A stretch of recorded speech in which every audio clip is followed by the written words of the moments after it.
Hi everyone, welcome back to the channel. Welcome to What's on the Shelf, TV time, episode, whatever it may be. Today I'm looking at the bottom shelf on this stack here, or this bookcase here.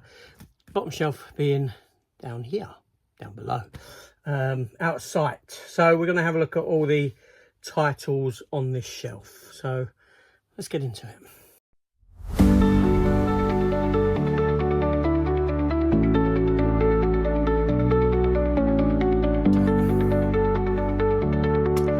Hello everyone, welcome back to the channel.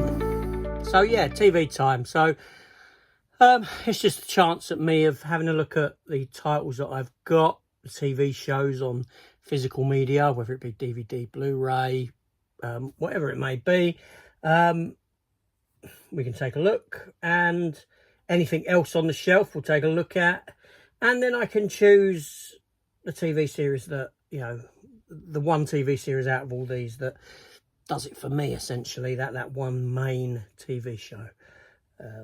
Things are in a bit of a mess at the moment because when I moved in, I just threw stuff onto the shelves, and yeah, we are where we're at with it. So let's begin. Let's get into some of this stuff. Now I'm going to move some stuff out of the way, and these are new purchases that I just put up onto the shelf. I did show these in a pickup video. Just some old DVDs, Knight Rider films, stuff like that. Hooten and the Lady, TV, even though that's a TV series, obviously that's a TV movie. And Knight Rider 2010 is a TV movie as well. But they're sort of newer additions to the collection. Well, it's not really that I'm looking at. Team Knight Rider, bootleg though. So yeah, let's just get in what's on this shelf, shall we? Let's get that out of the way. It's just a suitcase. Okay, so first up, we do have a bootleg, and it is season 1 of Tomb Raider, The Legend of Lara Croft, the Netflix Tomb Raider series, with Lara Croft voiced by the gorgeous Hayley Atwell. I do like Hayley Atwell. I think she's very attractive woman. Yeah, I didn't mind it. It was okay. Helped along by the fact that Hayley Atwell does the voice. But there we go. Would she make a good live action Lara Croft? Which I think she's a bit old now. She's certainly got she's got what's required for the role. Okay, so let's get into this stuff here. A few loose discs kicking around there. Let's not worry about them. Okay, so first up, we have 1, 2, 3. Number 4's missing. It must be in there somewhere. I'll come across it. But we have Stargate SG-1. It's a shame this SG-1 went to Blu-ray. 18 rating on that first episode there, on the pilot episode film. There's some nudity in it, full frontal nudity. Got an 18 rating. Do you know what? I love Stargate. I think Stargate is a fantastic series. Richard Dean Anderson is great in it. It's got a really good cast, likable cast. You know, I'll go as far to say that, you know, I prefer Stargate, the TV series, than Stargate, the movie. I like where this show took the idea of Stargate, where it took it to. And I'm a big fan of Stargate SG-1. I think it's great. I think Stargate Atlantis is very good. And the 2-season Stargate Universe, I was gutted that show got cancelled. I really was. I loved that. I loved the darker tone. I loved the sort of shades of grey with the characters and that sort of thing. I thought it was a travesty that show did get cancelled. But here we have, disc 1. Where are we? Disc 2. Disc 3. And disc 4 is about somewhere, and disc 5 there. I do have all of these on DVD. The complete series and the films as well that came at the end. Arc of Truth and Continuum. I think Continuum's on Blu-ray. Yes, so we will come to them, but the rest of those aren't down here. I know that. But let's move on, because here we have... Now, ironically, I kept these. I did keep these for whatever reason, even though I've got them on Blu-ray. And they are... You've probably seen them coming up anyway. They are... what's season 1? 1, 2, 3... All right, well, anyway, it's Star Trek The Next Generation in these DVD box sets. And that's primarily the reason I kept them, because they were in these. I don't know what else to do with them, because, I'll be honest, like I said, I've got the box set of Next Generation, which I showed in last episode, 2 episodes ago of this. And you know, these carry no value. Unless I found someone who was a big Star Trek fan who wanted them, I honestly don't know what I would do with them. Charity shop, people don't, you know, they don't want to take them. That's season 2 there. No point really me trading them in. Trading is not even worth my journey to CEX. You know, they all come like that. You know. But yeah, so Star Trek Next Generation. Now, where I choose the one TV show above all else that I would take with me if I had the choice, if I had to choose, Next Generation didn't win last time around on the last lot of shelves. So could it be a contender for a winner this time around? We don't know. We'll see. So moving on, keeping in with Star Trek. And again, these I kept for the same reason. And where are they? So here we have season 1 of Star Trek Enterprise. Far better casings of these. I do like the cases. And I really liked Star Trek Enterprise. I thought it was a great, solid Star Trek show. Very enjoyable, a lot of fun, good cast, very good cast. Unfortunately, it only went for 4 seasons because Star Trek had burnt out by then. Basically, it had, you know, you'd had Next Generation, you'd had Deep Space Nine, you'd had Voyager, and you had Enterprise, and that's a lot of Star Trek considering the other seasons are seven seasons apiece. But again, I kept these even though I've got them on Blu-ray. I kept these, yeah. I shouldn't, because obviously they take up a lot of space on the shelves. But yeah, I kept hold of them.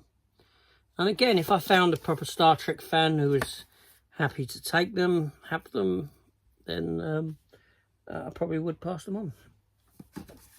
Okay, so there's season 1 of Next Generation. So, what's your favourite Star Trek show? Let me know in the comments below. I have an odd couple of... I have an odd few bits here. I may get to them in a minute. But let's carry on. So, I don't know where we're at. That's season 4 of the Next Generation. So I have all 1, 2, 3, 4, 5, 6, all 7 seasons of Next Generation in these. Yeah, I have all 4 seasons of Enterprise in those as well. There's that missing Stargate. It was there after all for there's disc 4. Okay, but let's move on. Let's keep it going with Star Trek, because I've got some more. So we do have, if I can get it out, there's season 1 of Star Trek Deep Space Nine. Yeah, season 1 of Star Trek Deep Space Nine. So we have season 2 and season 3. And something happened there because I stopped picking them up in these. These are expensive anyway. They were expensive. I stopped picking them up. And eventually I went back and finished off Deep Space Nine like this. It's got nothing to do with the show. I think it was to do with just the costing of those releases. I mean, you think they were probably about £70 or £80 a piece when they were released. Crazy. I do think it's a travesty that this show has never made it to Blu-ray, and most certainly if it did, I would upgrade to Blu-ray for Star Trek Deep Space Nine. But the cost just wasn't there. The money wasn't there for them to do it. That's why they didn't go any further than, you know, Next Generation. I know, like I said, Enterprise got a Blu-ray release. But yeah. Anyway, moving on. Star Trek Voyager, Season 1. Then we've got Star Trek Voyager Season 2. Robert Picardo there on the front as the emergency medical hologram. Neelix there with Janeway, Season 3. Season 4, 7 of 9. Jerry Ryan. She was very good in it. Season 5 with Belena Torres. Half human, half Klingon. Then we have T'Pol, isn't it? Is it T'Pol? There with Janeway. And who does that put on the last? Oh, Tom Paris. Robert Duncan McNeil. Tom Paris. Robert Duncan McNeil was, you might recognise him from Masters of the Universe. He actually went on to become quite a sort of prolific director, TV director. Does a lot of that sort of stuff. So that's it for the Star Treks down here. I do have Star Trek, the original series. They're on Blu-ray over there. I don't have them on DVD. Okay. Anyway, moving on. What do we have here? We have Season 1 of Baywatch. David Hasselhoff. Erika Eleniak there. Now, what you will notice is that I've got all of these, but they're from different places. We've got Season 2 of Baywatch. Season 3 with Pamela Anderson on the front. And it was not long ago that I actually got these, only a couple of years ago. Season 4, Baywatch there. Season 5. Season 6. So these are Australian ones now. Season 7. Now I know in Germany these are available on Blu-ray. I've got no intention of upgrading. Season 8. And then we have Season 9, essentially, which is Baywatch Malibu or something. Just that one there.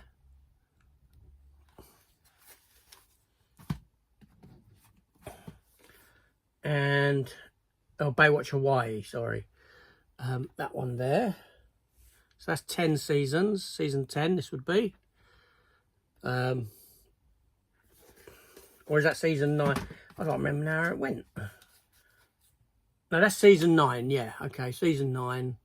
No, or is it? Because they're in the yellow suits. I'm confused now. I'm confusing myself. Baywatch, yeah. Because it had a spin-off. That was that one. And then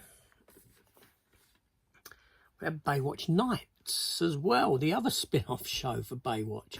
Where at night time, David Hasselhoff's character was a detective. And this became very weird with like stupid things like vampires and all this sort of nonsense in it. And just the idea of that in it alone has a certain charm to it. Stupidness, but that's 2 seasons as well when I got them. Yeah, but there we go. Wow, Baywatch. Fantastic. And then we have one more thing before I choose my favourite, and that is 2.5 Men, like this. This is the Charlie Sheen, all of the Charlie Sheen era of 2.5 Men. I may have 1 or 2 Alan Cryer was thingy.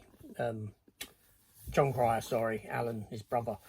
I may have 1 or 2 seasons of that kicking around somewhere, but I was never into it.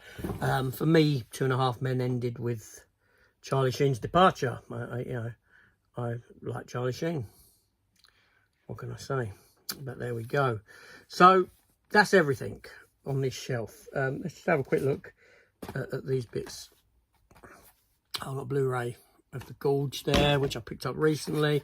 Dog's Journey to go over Dog's Purpose. I did show that with my Highlander TV series in the last episode. The Search for Vengeance anime film of Highlander. I'm going to put the Tudors down there from last week at the back. Put that Highlander up there. We have, even though I've got a Blu-ray bootleg, we have Daredevil Complete third season there. DVD with a slip. And we have the Christophe Lambert film Fortress, which I've never upgraded to Blu-ray, and nor have I got Fortress 2. But yes, so there we go. So give me a minute and I'll be back with my choice.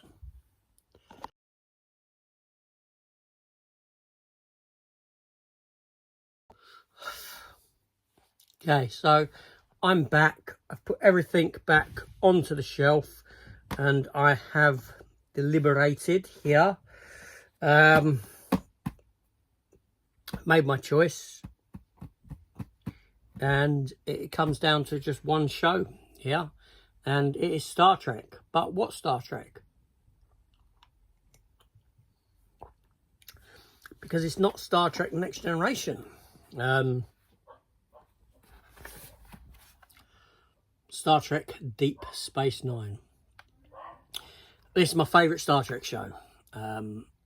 You know, as much as I adore Next Generation, I love this that much more. I like its darker tone, its aesthetic. I really gelled with all of the characters in this series. I know there was very much a pairing of a lot of characters in this.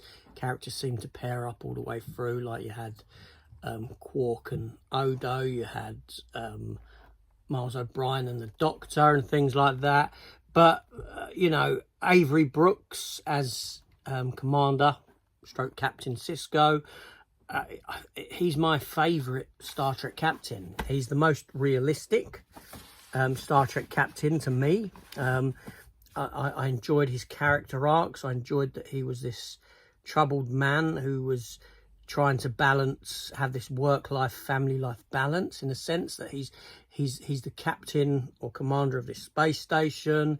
He heads up the Dominion War, but he's got a son as well. He has to be a father under all this duress as well at the same time. The whole Dominion War stuff on this, I thought this was a great series. You know, and the fact that when you get to the last few seasons of this, they stopped making it. They stopped making it for the TV audience and they started making it for themselves and for the viewership that they had. So they really went all in with this, with quite continuity heavy storytelling and this sort of a thing. And for me, yeah, it's the best Star Trek series. Obviously, next to Star Trek Voyager, it's really the only Star Trek series that has finality to it. And I think it's got great finality to it. Star Trek Voyager, by comparison, kind of messed up its finale. I think that the fact that they got home in the last few minutes of the final episode was pretty terrible, because there's a lot of consequence to them coming home. You know, what happens to the bald girl, how she's treated, what happens to the emergency medical hologram doctor, all these sort of questions that were left unanswered. Yes, I know that 7 of 9 came back in Picard season 3, so that kind of closed out her storyline there. We would have known, but for nigh on a couple of decades, a few decades, you didn't know. It was left open, you know. So I always thought that Star Trek Voyager, they should have got that ship home maybe 5-8 episodes before the end, and then dealt with the aftermath and like, you know, characters that on Earth and how they, you know, them coming home and relationships and all this sort of a thing, how they changed. And I really feel that the show could have benefited from having that at its end. Obviously, Star Trek Next Generation doesn't give you a finale. They're just sat around a table playing cards. which again is how Star Trek Picard ends. They give you that again without, you know, it's like we want to have the ability to continue these characters on, but yet Star Trek Deep Space Nine, you know, there were characters that died, there were characters that went home, there were characters that, you know, ascended. It had finality about it, and that's what I really like. The darker storytelling, the characters, the finality. Yeah, it just really worked for me. The whole Dominion War stuff was great. Even support characters in this. I'm not saying Next Generation didn't have great support characters. It did. But in this, the support characters like is it Nog? You know, Quark's nephew and stuff like that, and losing a limb and all that stuff during the war, and it was solid Star Trek. This was my favourite Star Trek show of all time. I will put a mention to Stargate in there because I do like SG-1 a lot, and if Deep Space Nine wasn't there, it's feasible that SG-1 I would put above Star Trek Next Generation for me, I'll be honest. But SG-1 will come round again when I get to all the others, which are on another shelf. We'll see if it wins then. But anyway, so that's everything on that shelf. Lot of Star Trek stuff. That was a very Star Trek heavy centric shelf. Yeah, it's a shame though what Star Trek has become. I will say that. It's a weak comparison of its former self, but there we go. That's the world we live in now, isn't it? Anyway, that's me done. Thanks for watching. Luckily on the next episode I get to stand up again because I get to go all the way back up there. Or should I start? No, I don't know. I want to stand for the next one, so I'm going to go back up there. I don't like this sitting on the floor. It's not for me. Let me know what TV series you would have taken from this lot here. See you on the next one.